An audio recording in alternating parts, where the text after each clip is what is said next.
7 science అంటే 7 విషయాలు మీరు నెగ్లెక్ట్ చేయకూడదు. ఒకటి చెస్ట్ పెయిన్. గుండె భాగంలో లేకపోతే ఛాతీ భాగంలో ఎక్కడ ఎప్పుడు ఏ వయసు వాళ్ళకి నొప్పి వచ్చినా కూడా కొంచెం అప్రమత్తంగా ఉండాలి. తొందరగా అటెన్షన్ తీసుకోవాలి. ఎస్పెషలీ చాలాసార్లు మనకి చిన్న చిన్న జీర్ణకోశ విషయాలు ఉంటాయి. అజీర్ణం అని, కడుపుల నొప్పి అని. అది కొంచెం ఈ చెస్ట్ భాగంలో రాగానే ఇది అజీర్ణం నొప్పిలే అని చెప్పి చాలా నెగ్లెక్ట్ చేసేవాళ్ళు చాలాసార్లు అది హార్ట్ అటాక్ గురయ్యి చాలా కష్టాలకు లోనవుతారు. So definitely don't ignore chest pain. Number 2 ఏంటంటే బ్రెత్లెస్నెస్, అంటే ఊపిరి ఆడకపోవడం. సడన్గా ఊపిరి ఆడకపోవడం కానీ లేకపోతే క్రానిక్గా కానీ ఊపిరి ఆడకపోవడం కూడా ఏంటంటే ఒక హార్ట్ ఫెయిల్యూర్కి లేకపోతే గుండె ఫెయిల్యూర్కి అదొక చిహ్నంగా ఉండొచ్చు. మరి కొంతమందికి ఆస్మా అయితేనే అవ్వచ్చు, కొంతమందికి సీజనల్ డిజార్డర్స్ అయితేనే అవ్వచ్చు, మరే ఇతర కారణాల వల్ల కూడా మీకు ఊపిరి ఆడకపోవడం జరుగుతుంది. కానీ ఊపిరి ఆడకపోవడం నార్మల్ కాదు. కొంతమంది అంటారు మెట్లెక్కితేనే ఊపిరి ఆడాలి. మెట్లెక్కితే ఊపిరి ఆడకపోవడం చాలా అరుదండి యాక్చువల్గా. సో ఊపిరి ఆడకపోవడం అనేది డెఫినెట్గా సిగ్నిఫికెంట్ సిమ్టమ్గా భావించి తొందరగా మనం అటెన్షన్ తీసుకోవాలి.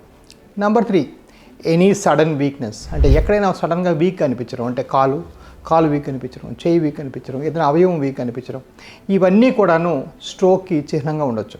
కొన్నిసార్లు ఈ వీక్నెస్ వచ్చి మళ్ళీ దాని మటుకు తగ్గిపోవచ్చు. అలాంటప్పుడు కూడా మీరు డాక్టర్ని సంప్రదించాలి.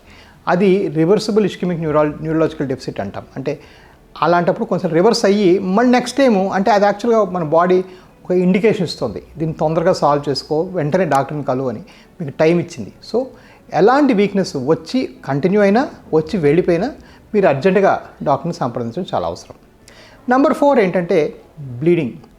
ఎటువంటి ప్రదేశం నుంచి ఎక్కడి నుంచి కూడా నార్మల్గా బ్లీడింగ్ జరగదు. సో మీరు మూత్రంలో కానీ మలంలో కానీ లేకపోతే నోటి నుంచి కానీ ఎటువంటి బ్లీడింగ్ వచ్చినా కూడా మీరు వెంటనే డాక్టర్ని సంప్రదించి అది ఎందువల్ల వచ్చిందని మీరు చెకప్ చేసుకోవడం చాలా అవసరం.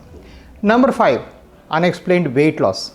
ఏ కారణంగా బరువు తగ్గిపోవటం లేదా మన బాడీలో బాగా ఆకలి తగ్గిపోవటం, ఇవన్నీ ఉంటే డెఫినెట్గా మీరు వెంటనే డాక్టర్ని కలవాలి. చాలామంది ప్లాన్డ్గా బరువు తగ్గొచ్చు, పలానా జిమ్కి వెళ్ళో డైట్ చేసో బరువు తగ్గొచ్చు.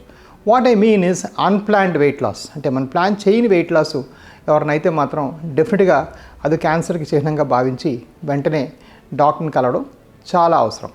నెంబర్ 6 ఏంటంటే severe headache like never before, headache like a lightning, అంటే ఏదో మనం మెరుపుదాడి లాంటి హెడేక్, ఎప్పుడు జీవితంలో అనుభవించని హెడేక్, ఇలాంటివి ఏమైనా వస్తే మాత్రం అర్జెంటుగా మీరు డాక్టర్ని కలవాలి. చాలాసార్లు అది ఇంట్రాక్రేనియల్ హెమరేజ్కి కానీ లేకపోతే వేరే దానికి అదొక ఇండికేషన్గా మనం భావించి తొందరగా ట్రీట్మెంట్ చేయాల్సిన సందర్భాలు చాలా ఉంటాయి. Last and not the least ఏంటంటే ఎనీ లంప్స్ ఎనీవేర్, ఎక్కడైనా గడ్డల్లాగా ఏర్పడి ఆ గడ్డలు కొత్తగా మనం చూసి, ఫర్ ఎగ్జాంపుల్ రొమ్ము భాగంలో కానీ పొట్ట భాగంలో కానీ ఎక్కడైనా మనం ఫీల్ అయితే సడన్గా గడ్డలాగా ఏర్పడితే అర్జెంటుగా మీరు డాక్టర్ని సంప్రదించాలి. స్పెషల్లీ అవి నొప్పి లేని గడ్డలు వస్తే మాత్రం మీరు ఒక నిమిషం కూడా లేట్ చేయకుండా డాక్టర్ని సంప్రదించాలి. They are indicators for a cancer that may be developing there. So ఇవన్నీ ఏంటంటే 7 unexplained things are 7 things that should really worry about. వీటి మీద మనం అప్రమత్తంగా ఉండటం చాలా అవసరం.